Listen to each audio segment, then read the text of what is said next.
I sighed, hearing my boss shouting for the fifth time today. You don't even know how to do this simple task. Useless. His loud and harsh words rang in my ear. I leaned back on my chair, pinching the bridge of my nose. I felt bad for the people who work for him. Of course, I was one of them too, but I wonder why he never raised his voice on me. Maybe because I was skilled in my work that he never got a chance to do so. The employee came out with a pale face. He was almost at the verge of bursting into tears. Seems like I was going to get another resignation today. Well, it wasn't a new thing for me. The employees change in like every 2 weeks. His anger issues being the main reason for that. I was the antique person here who had been working for the longest time of 5 months. Other people who couldn't cope up with his attitude resigned.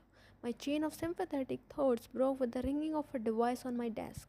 The angry bird was calling me inside. I rolled my eyes, standing up, preparing myself to enter into Lion's Den. I rubbed my face in frustration and anger. My throat was dry with all the shouting. These people were good for nothing. They couldn't even do the simplest task. I grabbed a glass of water, gulping it in one go. I sighed as the cold water soothed my insides.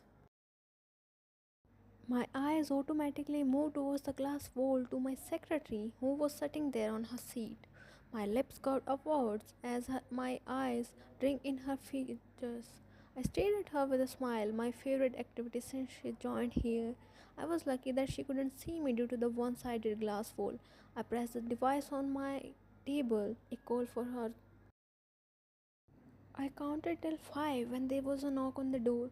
I composed myself. Come in. Diamond shone in my eyes as she graced me with her presence. I bit back a smile that was threatening to break out. Yes, Mr. Park. Okay. Did I tell how melodious her voice was? I can go on a long drive with her voice playing in loop. Can you make me a coffee? I cursed myself internally as my tone came out as cold and hard. I wanted to be a total softie to her, but always failed. But I at least managed to not burst my anger on her. Okay, sir. She bowed and left. I leaned back on my chair, smiling like an idiot. An idiot in love. She caught my eyes in first sight. That was the reason I hired her as my secretary despite not having the proper qualification for it. And now I know I have fallen for her. I love her and I am going to confess to her soon. Maybe today. I came out of his cabin and made my way to make a coffee for him, but something caught my attention. There was a letter on my desk. I was a bit confused. I picked it and opened to see what was inside it. I sighed, seeing resignation letter of the employee who got yelled at by him. One thing was sure that I didn't like his behavior, not at all.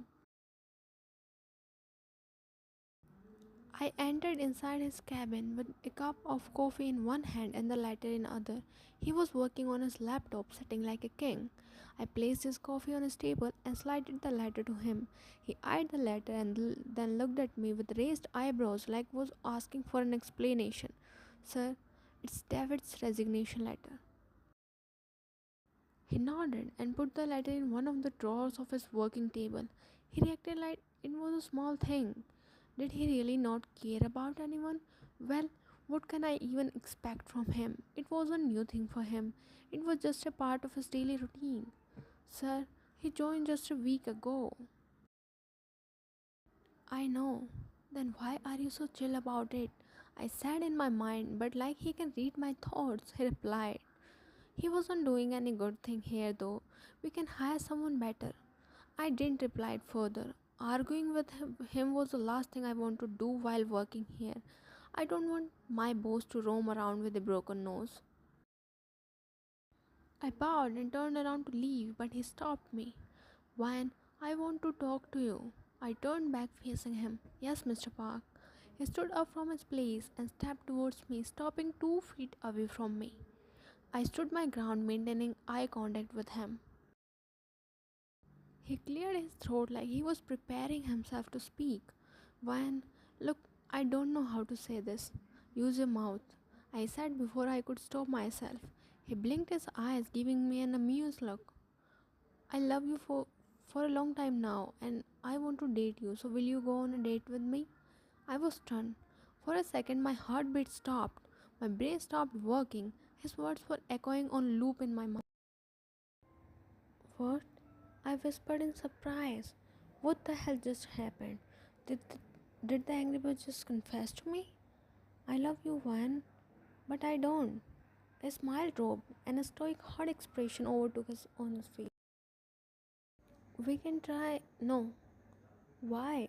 I scoffed mentally. Why? Didn't he know why? Because I don't want to. In an instant, he grabbed my arms, yanking me closer to his body, leaving a few inches gap between us. Why? What do I lack? Every woman out there wants me, then why don't you? His grip tightened around me, and I was sure it was going to leave a bruise there. But I don't want you. I want a reason for your denial. He grated out. My own anger was bubbling up inside me. I glared at him with the same intensity as him. I wrenched my arms from his grip. I don't think it's necessary to tell you the reason. I don't want to date you, and that is it. I glared at him before storming out from there. I felt him throwing daggers at my back, but do I care? Not at all. I sat down on my chair and tugged my hair in frustration. I heard things breaking from his cabin. Yeah, that's what he knew, making a mess. Can't even take a simple rejection. I don't want to date him.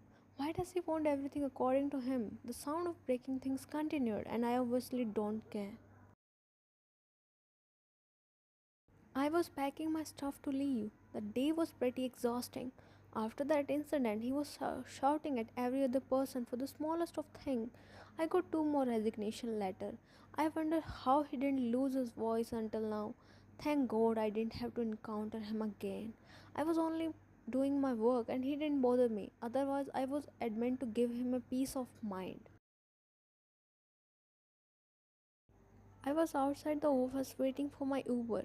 I was tired and just wanted to go home and sleep soundly. I glanced at my wristwatch. It was showing 10 minutes past 10. I was looking here and there when a black car stopped in front of him. I recognized it in an instant. It was Jimin's car. Not again. He got off the car and stood in front of me. What are you doing here? Waiting for my ride. She replied as she didn't want to be rude. Get in, I'll drop you. No thanks, the Uber will be coming any minute. Why? Just get in the car. I said I'll drop you. He gritted out, irritation lacing his voice. And I said I don't want to go with you. Why? Just why do you have to be so stubborn? Can't you just do what I am saying? Just get in the damn car. He shouted at the end, but she didn't flinch. She glared at him with the same angry eyes. I'll rather walk than getting in your damn car. She yelled back and started walking. Why stop? I'm just being concerned from you. It's quite late, I'll drop you home. He said, walking behind her, trying to stop himself from bursting out. Thanks for your concern, but I can take care of myself, and I'm not comfortable in sharing a car with you. Not after what happened few hours ago, and please stop following me. She turned to him for a second before walking fastly while he halted on his track, hearing her. He just watched her moving away from him. It's been 15 minutes since Wine was walking on the clustered road. Her legs were paining. Only if that angry bird didn't come there, I would have been home by now, she murmured to herself, walking slowly, enjoying the cold breeze. Suddenly, she saw three drunkards coming in her direction. She smelled danger and tried to walk past them, but they blocked her way. You seem to be alone. Let us give you some company. Move aside. Not so fast, baby girl. Let us enjoy for some time. I said move aside or the consequences won't be good for you. They looked at each other and laughed mockingly. Nice joke, but we aren't in the mood of joking. We want to have some fun. Make this beautiful body useful for us. The person said, eyeing her body with his disgusting gaze. Something triggered in her mind. She twisted her hands as rage fell in her whole body. What did you say? She gritted her teeth, glaring at the three pieces of shit. Oh, are you angry? We are so scared. He dramatically gasped and laughed loudly along with his other two minions. The next moment he was on the ground groaning in pain as one kicked his crotch. Serve you right. The other two glared at her, coming towards her. She removed the pepper spray from her bag and sprayed it on their face. They cried out, dropping their face, which only made it worse.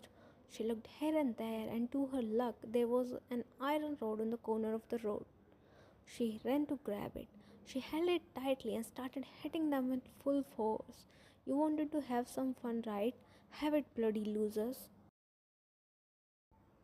Van was busy hitting them when one of them slipped away. He moved behind her and about to hit her when a hard punch landed on his face, followed by a crack sound. He fell on the ground and held his broken jaw, groaning in pain. Van looked behind to see a very furious Jimin standing there. How dare you! He crawled and pounced on the man, punching him continuously while Van continued hitting the other two with the iron rod. A few moments later, a police car stopped there. Two cops ran to them. What is happening here? These wanted to have some fun. I'm letting them have it, she stated, bending heavily. Her eyes were red due to anger. The cops asked some questions and took the three half conscious men whose complaint was run many times for being a nuisance in the society. Van poked her cheek with her tongue, being annoyed with whatever happened just now when she felt herself being dragged by Jimin towards his car. What are you doing? Leave me. She tugged her hand to free it from his grip. Shut up. He shouted, and it only added up to her anger. She wrenched her hand with her full strength. This made him left her wrist.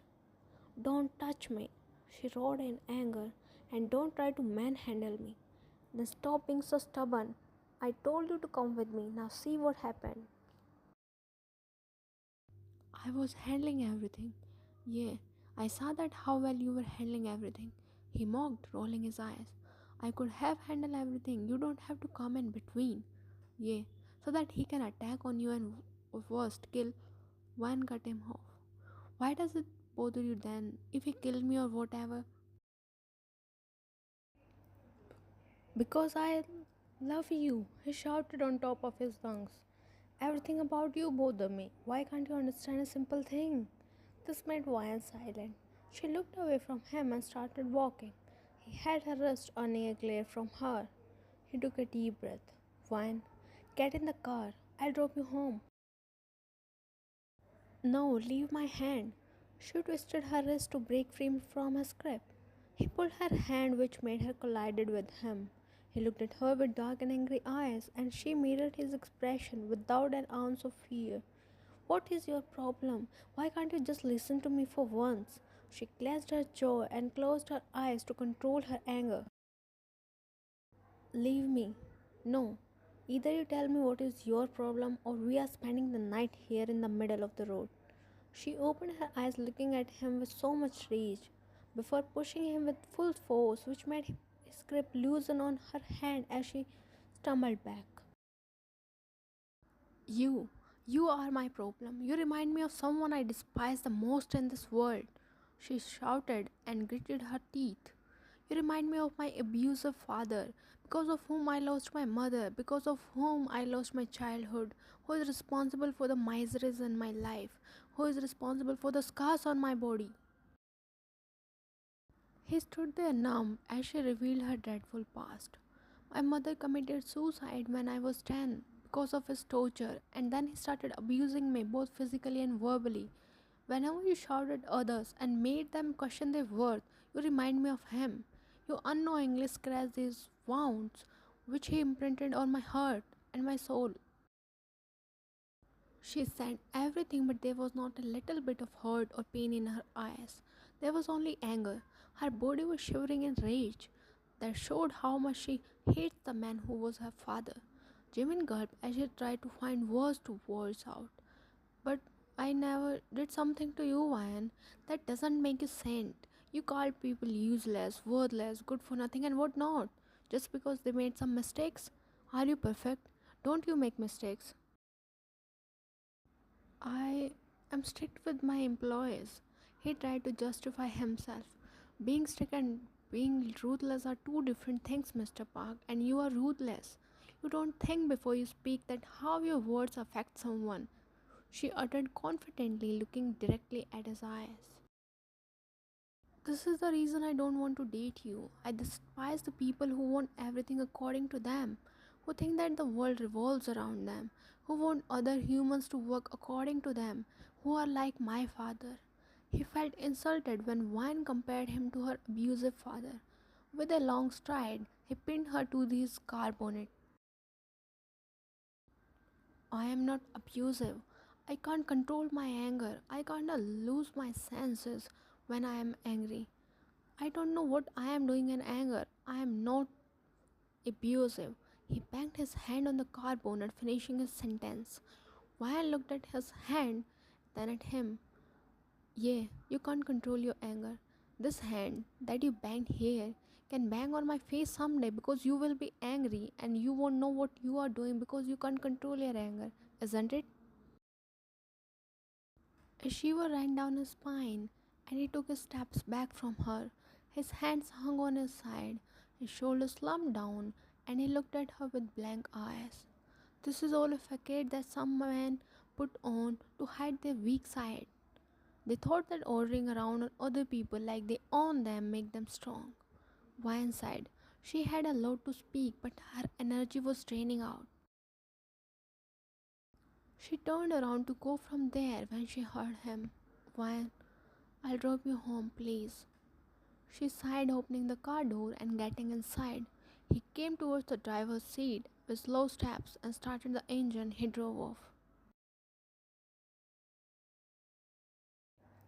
The car ride was silent. Jimin was aimlessly looking at the road while Wine was retrieving the words she said to him. Those were harsh.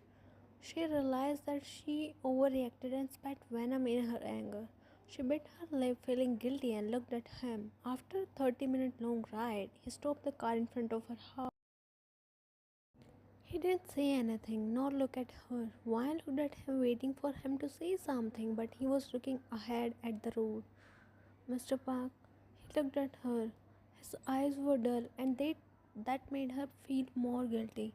Never in her life ever she thought to hurt someone by her words, but she did, and she was regretting.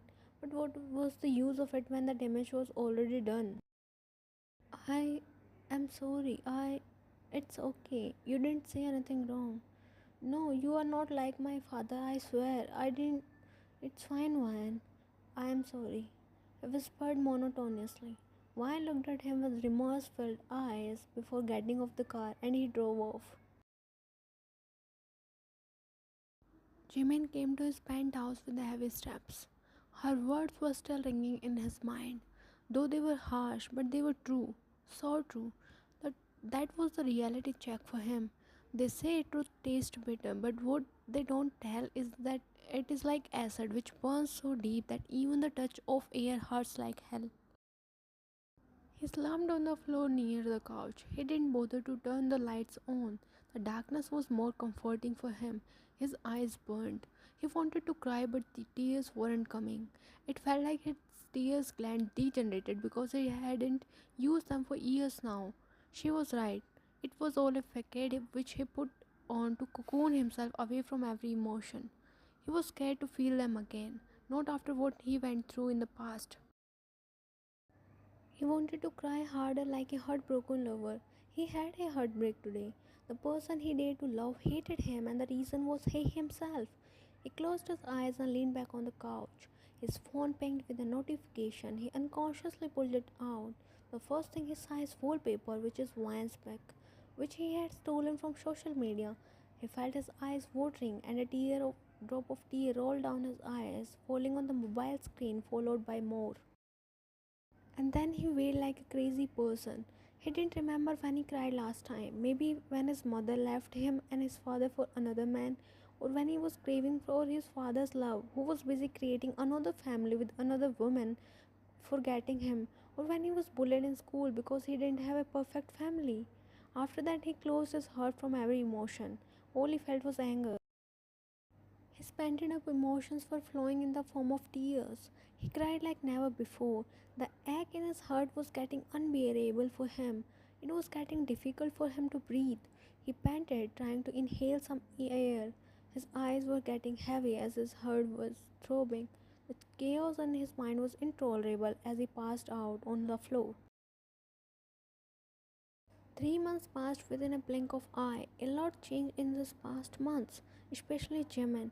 If 3 months ago someone would have said that Jimin was the most calm guy, then Ryan would have died of laughing, but now he is. He wasn't the same ruthless and arrogant Jimin. She was happy seeing the development in his character. She still felt guilt for saying those words and apologized many times, but Jimin always smiled it off. The most drastic change was the staff. The same staff for 3 months and not a single resignation letter. Here, Ryan was calling Jimin for the upteenth time today. It was noon and he was not in the office till now, nor he was receiving her calls. There was no prior text or call from him to inform about his absence. Ryan was hella worried. Contemplating with her mind for some time, she grabbed her bag, making her way to go to his house. I came to his penthouse, opening the door with spare keys. The house was dead silent. Mr. Park, I called him but didn't get any response. I walked towards his bedroom. I knocked on the door but there was again no response. Opening the door slowly, I peeked inside. I frowned my eyebrows when I found him sleeping. I went near him in order to wake him up. Mr. Park, I called him but he didn't budge from his place. I sighed, reaching out for his shoulder to shake him, but my hand felt his body heat, which was more than usual. I placed my palm on his forehead and he was burning in fever. Feeling my touch, he slowly opened his drowsy eyes and looked at me with half opened eyes. Ryan, he whispered in his hoarse voice. I sat beside him. Mr. Park, you have fever. Ryan, I'm here, Mr. Park. He held my hand closer to his heart and shifted towards me, placing his head on my lap. I froze on my spot at his sudden action. I could feel his burning heat on my thighs. I hesitantly placed my hand on his head, kissing it, and he snuggled more into me. I reached out for my phone and called a doctor. The doctor was checking Jimin while Wine was sitting beside him as he wasn't ready to leave her hand.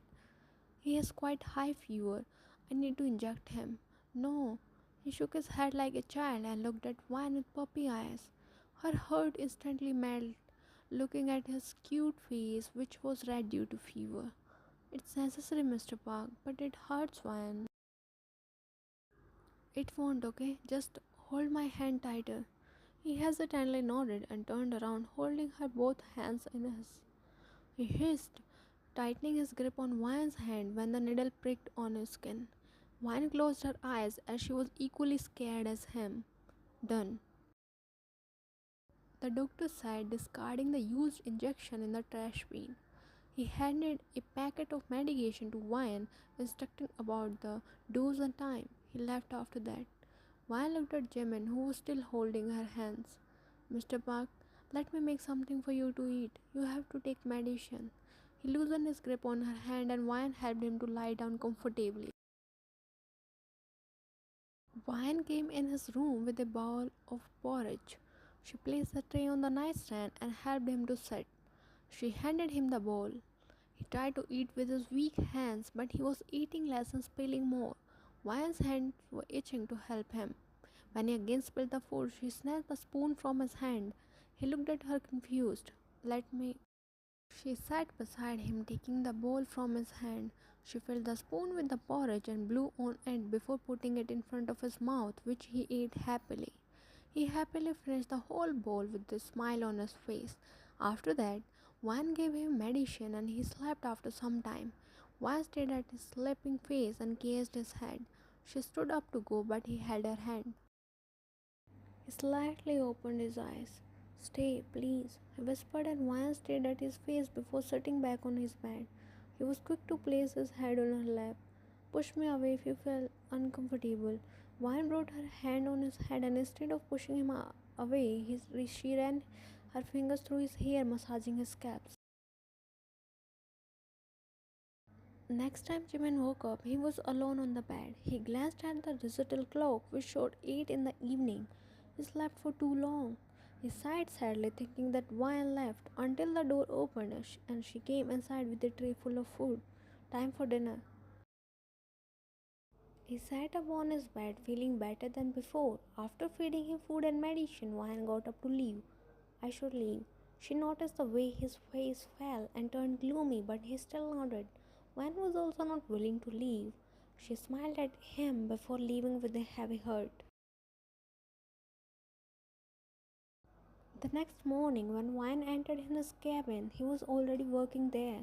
Good morning, Mr. Park. Morning, Wyan. He smiled at her. Why did you come? I thought you would be resting at your home. I am fine now. I was getting bored at home anyways. She placed the completed files in one of the shelves and turned towards him. You need something, Mr. Park? Yeah, bring me a cup of coffee. Okay. She moved towards the door but halted hearing him. Wyan, wait. She turned towards him. Yes. He was looking hesitant. Wyan, will you have coffee with me?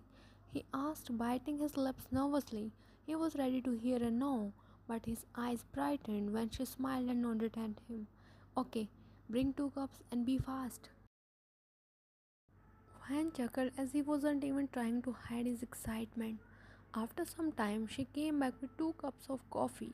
She sat down across him after handing him his coffee. He smiled to himself, glancing at her every now and then, but suddenly his smile dropped as he remembered something. Wyan, if you don't mind, can I ask you a personal question? Yes, you can, Mr. Park. Where is your father? Does he still? Wyan cut him off in between. He's behind the bus. Jimmy looked at her with curious eyes. He wanted to ask more, but he didn't want to make her uncomfortable.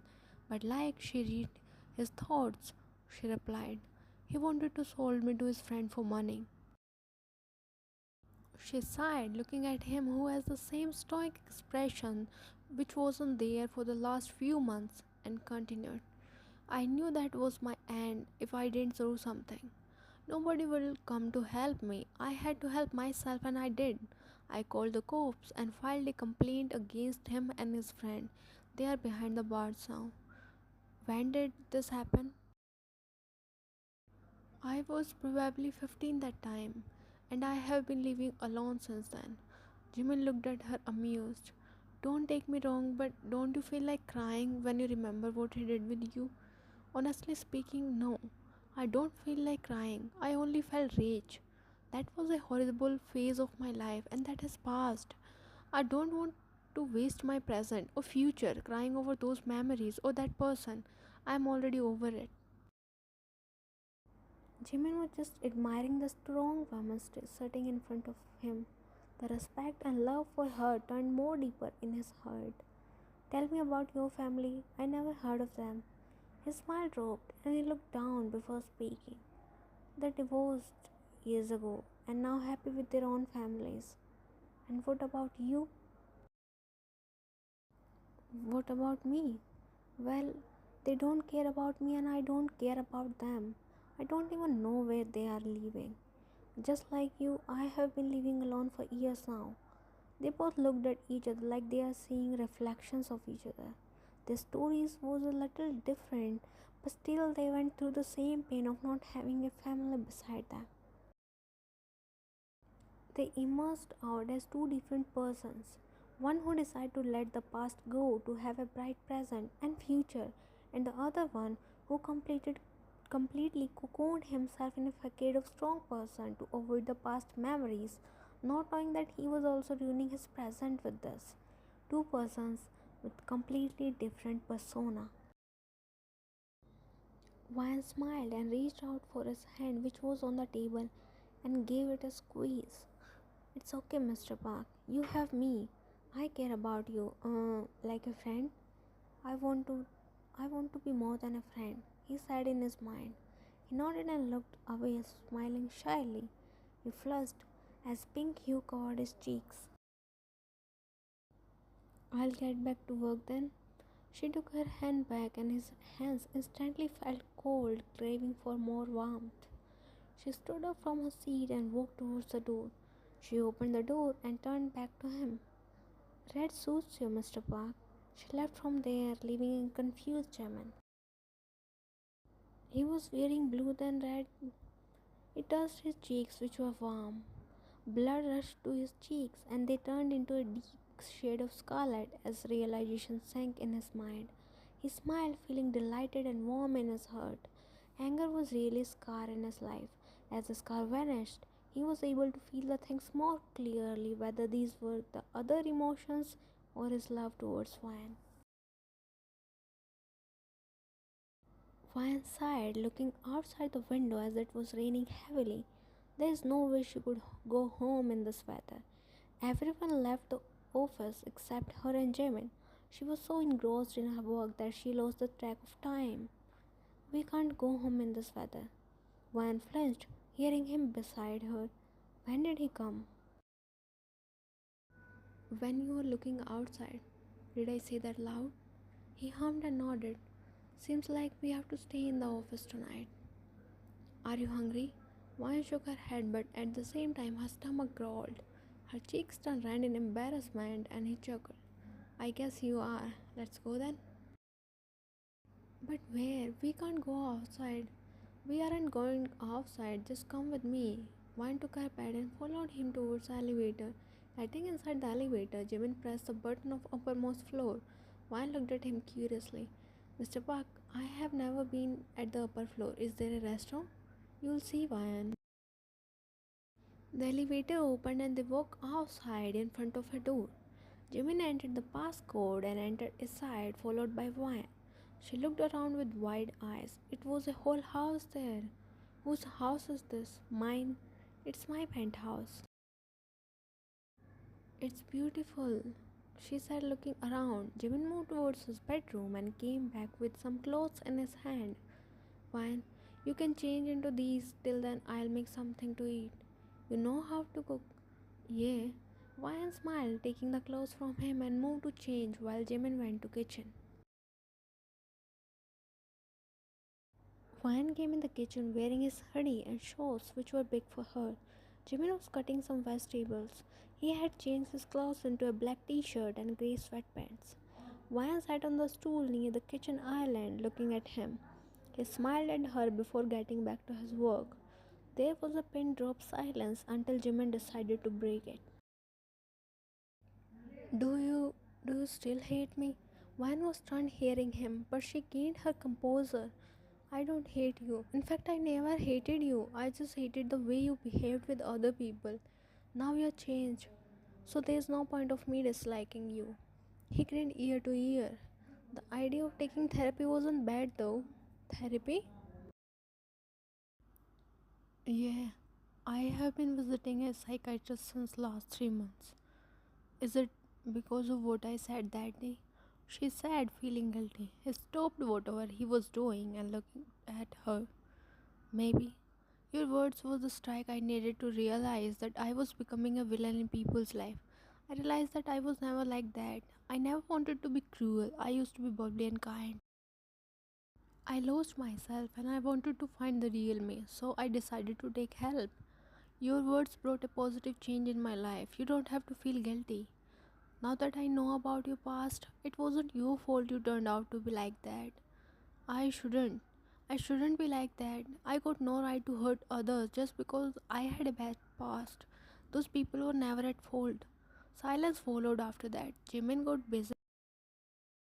Vine, if you keep staring at me like this, I'll blush, he said without looking at her as his cheeks were already turning red. Vine laughed at his remark. It ain't my fault. You look good when you are focused. Let's eat, he said, hurriedly picking the dishes of food, moving towards the dining table. After having dinner, Vine insisted to wash the dishes while Jimmy stood beside her, wiping the already washed utensils. Mr. Park, do you still have feelings for me? I never stopped loving you, Vine. My feelings go deeper with time. Now I can feel them more clearly. These feelings are so pure and full of warmth. Wyan noticed how his eyes brightened as she spoke about his love for her. I noticed everything, the mole on your chin, the way you sigh when you are tired, the way you pinch your nose when you are annoyed, the way you pout your lips when you are focused on work. Sometimes I wonder how would it feel to kiss those pouty. He stopped speaking as he realized what he blurted out in excitement. He slowly looked at Wyan, who was already looking at him with a blank face. Wyan, I. He gulped and stepped back. As Wyan moved closer to him, he stopped when his back hit the wall. Wyan, listen. His words muffled in her mouth as she smashed her lips on his. His pupils enlarged as he froze on his place. Wyan bit his lips, bringing him back to reality as he slowly kissed back, closing his eyes. They pulled back, panting heavily. His face turned red and he hid his face in his palms. Wyan chuckled at his behavior. How does it feel to kiss my lips, Mr. Park? She teased as he turned away from her. Mr. Park, let me see your face. He shook his head. Wyan held his hands. Let me see your face, Jimin. A current passed through his body as she spelled his name in her melodious voice. He slowly removed his hand and looked at her, smiling shyly. You look so cute when you blush, she said, chuckling. Don't tease me, he whined. Okay, okay. Our first day starts tomorrow. He looked at her confused. Of what? Of dating. She flicked his forehead. So you agreed? I don't have a reason to say no. He smiled and hugged her tightly, hiding his face in her neck. I love you, Ryan. I love you more, Jimin.